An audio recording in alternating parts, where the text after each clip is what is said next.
Welcome to another edition of The Magical World of G. Michael Vasey. And today I thought we'd drift over to the creepy side of things and look at a phenomena that fascinated me a couple of 3 years ago called the Black-Eyed Kids. Well, what are the Black-Eyed Kids?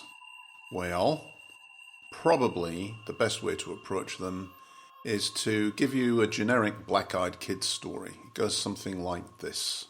Late at night, there's a knock at the door. When the door is answered, there are one or more, usually two, young kids in their early teens. For some reason, the person opening the door is immediately gripped with an insane fear that seems to originate at the very core of their being or soul. Their heart pounds and they want to run and escape, but seemingly are unable, and instead they're rooted to the spot. The kids aren't usually threatening or violent, but are rather devoid of any emotion, and quietly but insistently demand to be let in. The reasons they give to enter vary from "I want to use the phone" to "I want something to eat or to drink." It's usually at some time around this point in the story that the person notices the kid's eyes and is even more horrified by what they see. The eyes are totally black. There is no white, no iris, just total pools of blackness. This is often the catalyst for them to slam the door shut and wait inside the house until they are certain the kids have left. Sometimes, despite the horror and intense urge to run, the idea of a young teen out alone at night brings out the better side in the door answerer, who, at least for a while, contemplates helping them. In almost all cases, the intense fear eventually makes them close the door and cower behind it, sometimes even calling the police.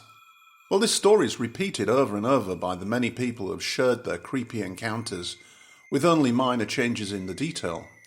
Sometimes no one else sees or hears the kids. Sometimes they leave no footsteps in the snow or the wet. Although they are physical kids, they do seem capable of vanishing or of being noticed only by their intended victims. Sometimes black-eyed people are also involved in the periphery of the story, as if waiting for the kids to gain entry, or maybe they pick up the kids later.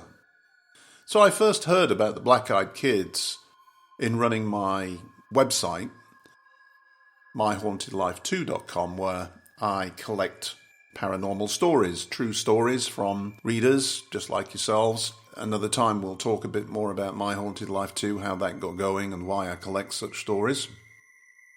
But a reader who submitted a story to that website really alerted me to Black-Eyed Kids. I'd never heard of them before. And I read the story that they sent me with a growing sense of unease and horror. There isn't that much that scares me these days, to be honest.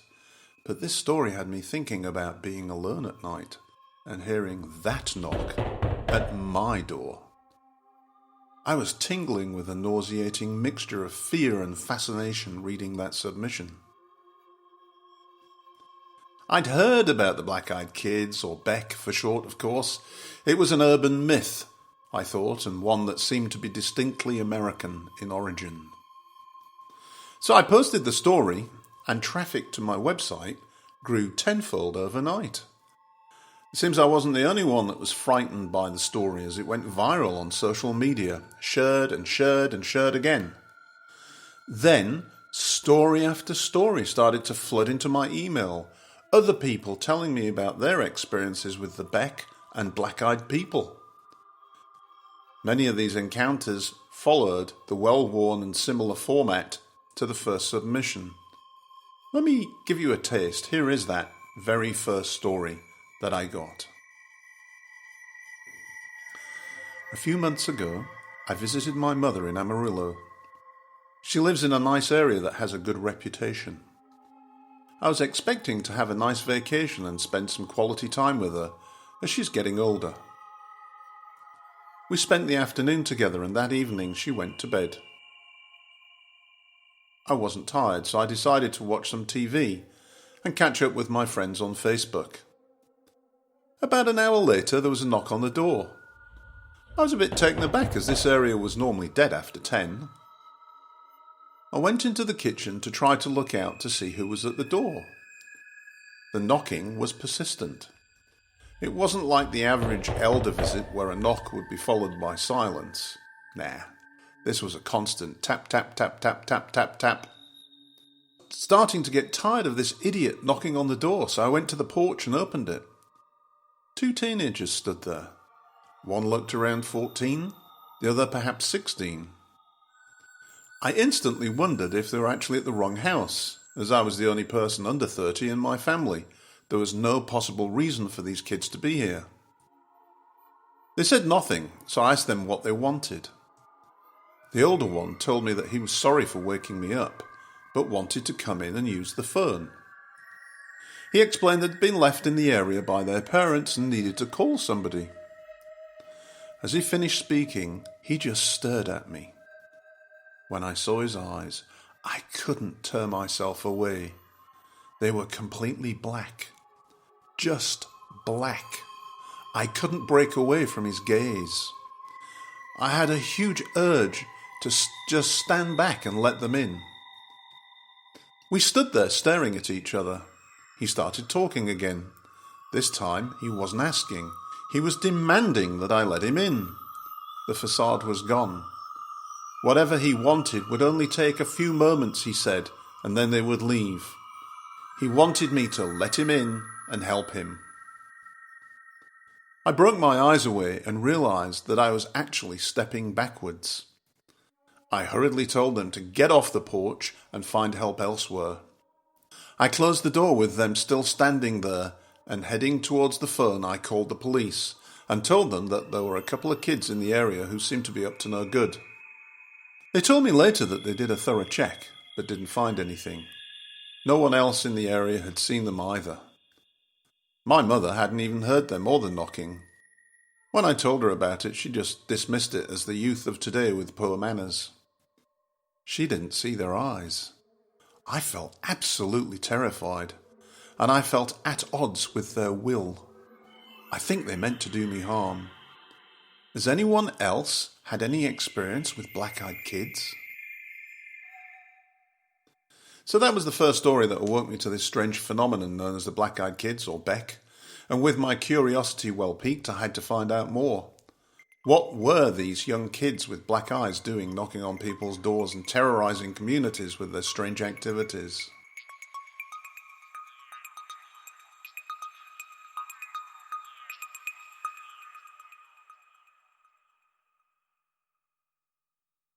Darren Marlar, who has his own massively popular podcast called Weird Darkness, reads many of my books in their audiobook format.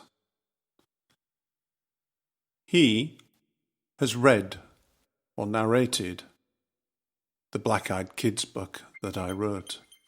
And what I'd like to do now is introduce you to the masterful voice of Darren Marlar as he tells us a few more Black-Eyed Kid encounters.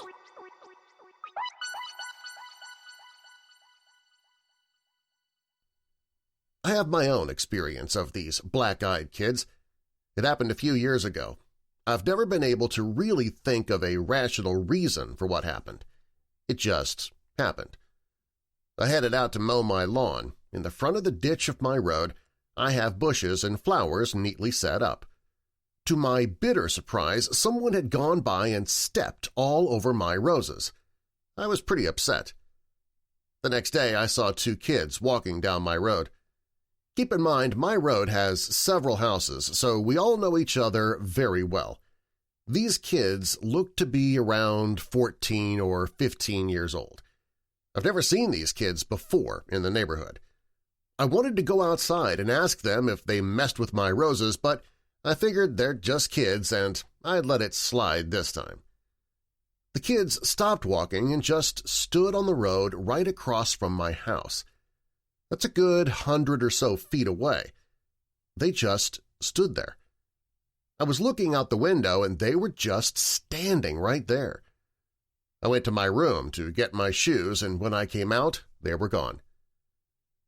It was around 8 p.m., and it was starting to get dark out. My power went off and on a few times. That's never happened before. We usually have very stable electricity.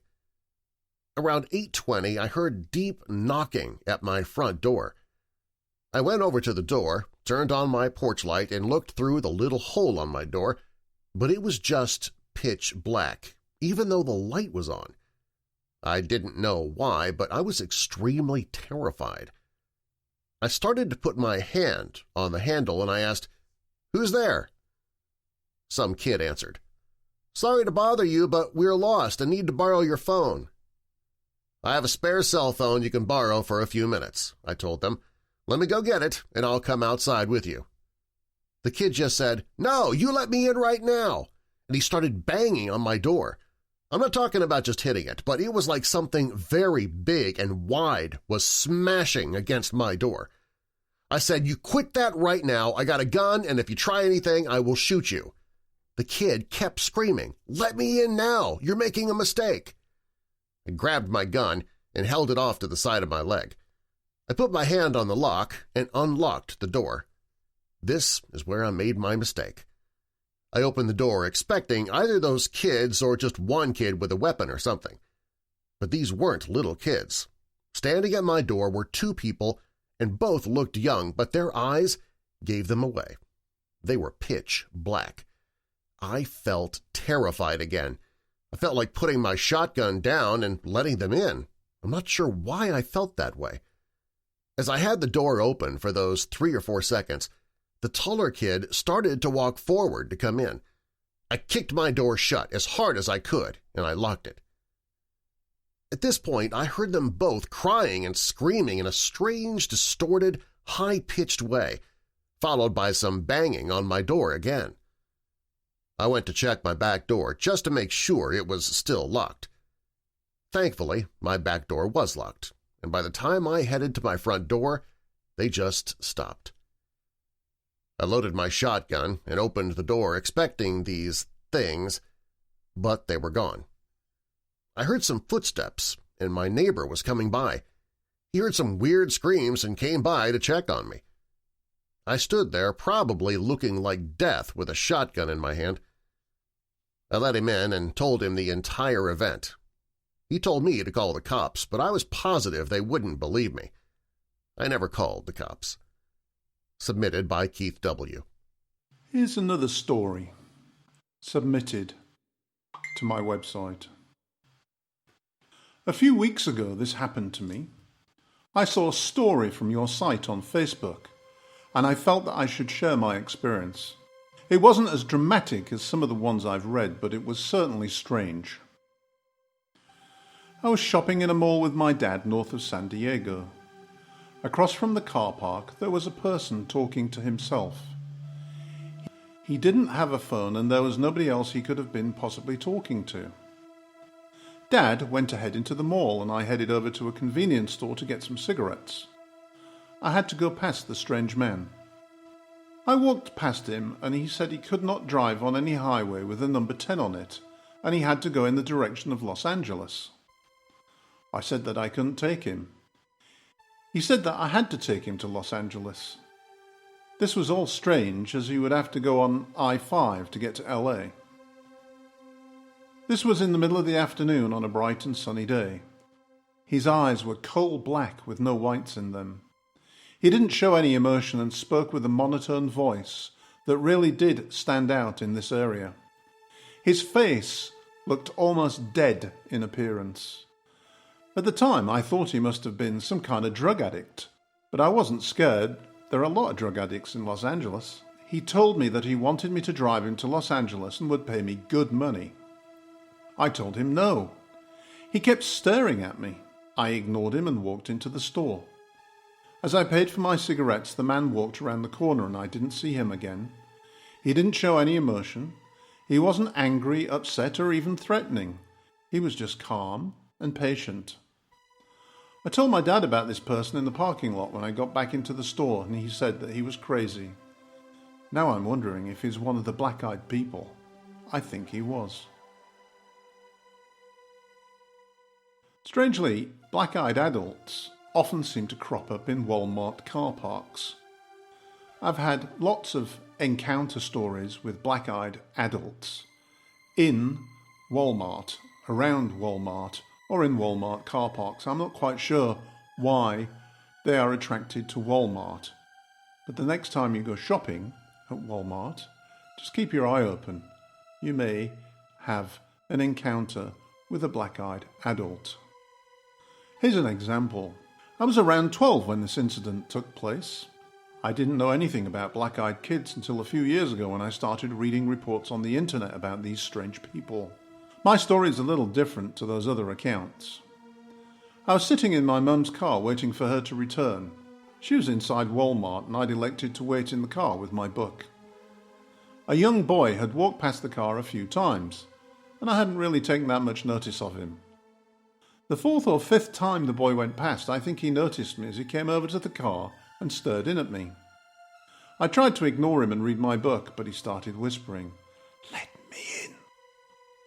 I knew the front doors were locked, and I quickly checked the doors at the back. My side door was unlocked, but the side that the boy was on was locked. I locked my side. The boy kept pleading to be let in. He then went quiet and stared at me for a few minutes before walking away. I want to talk about the eyes. The boy had completely black eyes. There was no other colour to be seen, just pure blackness. He didn't blink. He didn't wince or show any emotion. His face was stony white. When he spoke, I seemed to hear the words in my head more than through my ears. When he tapped on the window, it was slow and methodical. He did not seem to be any danger or need my help. He was not panicking.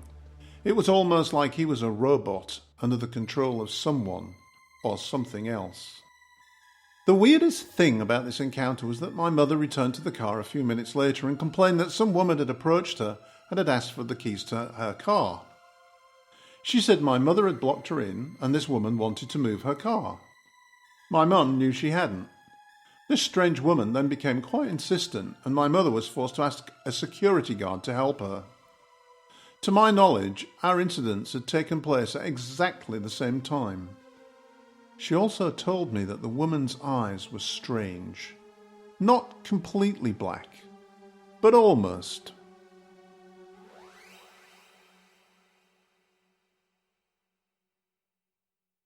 So over the years, I've collected many stories about black-eyed kid and black-eyed adult encounters, and even some stranger stories about white-eyed kid encounters.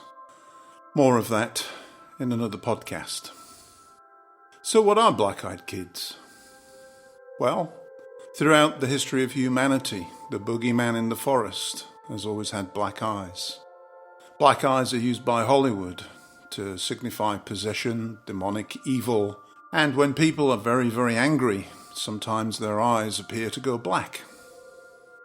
There are some theories that black-eyed kids are aliens. I don't subscribe to that one. I think that black-eyed kids are a form of parasitic entity, along with some other types of phenomena, which we'll get into over the coming weeks and months, that feed on human fear. Yes, I think there are parasitic entities living in this realm with us that use human fear, human emotion as food.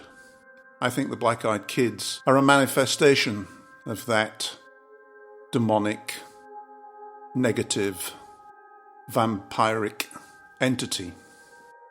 Of course, in my books, The Black-Eyed Kids and Chilling Tales of Black-Eyed Kids, both of which are available on Amazon and other stores, I get into the whole phenomena in a bit more detail. There's lots of stories from people that have had encounters.